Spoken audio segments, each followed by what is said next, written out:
I found out on a Tuesday afternoon when the internal announcement went out. The role was filled. The name in the announcement wasn't mine. I read it twice, slowly sitting at my desk with the particular stillness of someone processing information that doesn't make sense.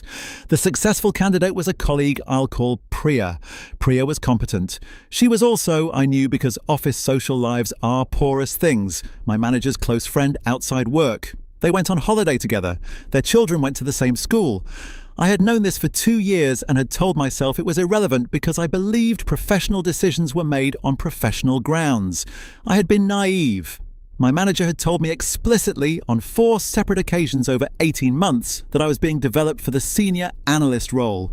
She had used those words, being developed, in my performance reviews, in a one-to-one, in a brief corridor conversation I had happened to record in my notes because I record everything, and in an email she had sent me following my last review that I still had in my inbox. I had not imagined any of it. I had documentation.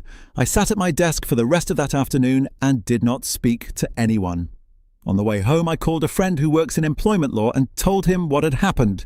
He listened, asked 4 questions and said, "Send me the email." I sent him the email that evening. He came back the following morning. He said the email was significant. My manager had not just implied I was being considered for the role, she had explicitly told me I was being developed for it.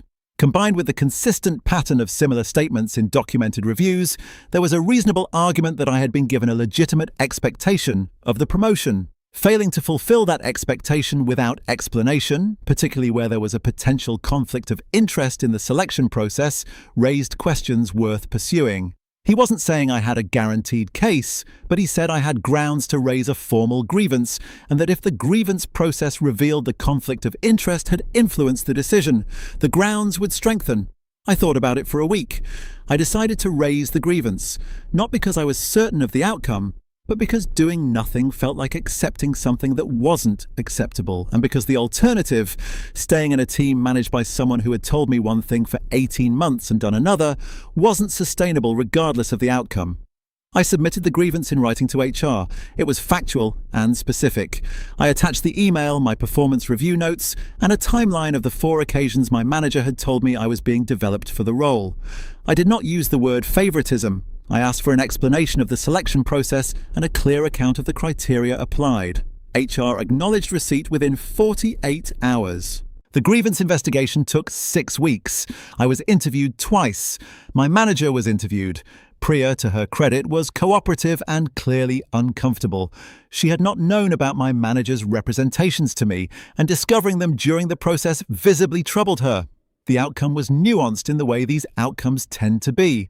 The investigation found that the selection process had been conducted without sufficient documentation of the criteria applied, that my manager had not disclosed her personal relationship with the successful candidate as a potential conflict of interest as required by the firm's policies, and that the representations made to me over 18 months had not been adequately addressed in the process. The promotion decision was not reversed. Priya kept the role, and that was appropriate. She was qualified, and the decision to appoint her wasn't itself wrong, just the process around it. What did happen was this. My manager received a formal written warning. The firm committed to a review of its promotion process, and I was offered, without my having to ask, a senior position in a different team at the same grade as the role I'd been passed over for, with a salary increase that exceeded what the promotion would have provided. I took it. I work for a different manager now. My reviews are excellent, and there is nobody making me promises they don't intend to keep. The email mattered. It always comes down to the documentation. Has a workplace promise ever turned out to be worth less than it seemed?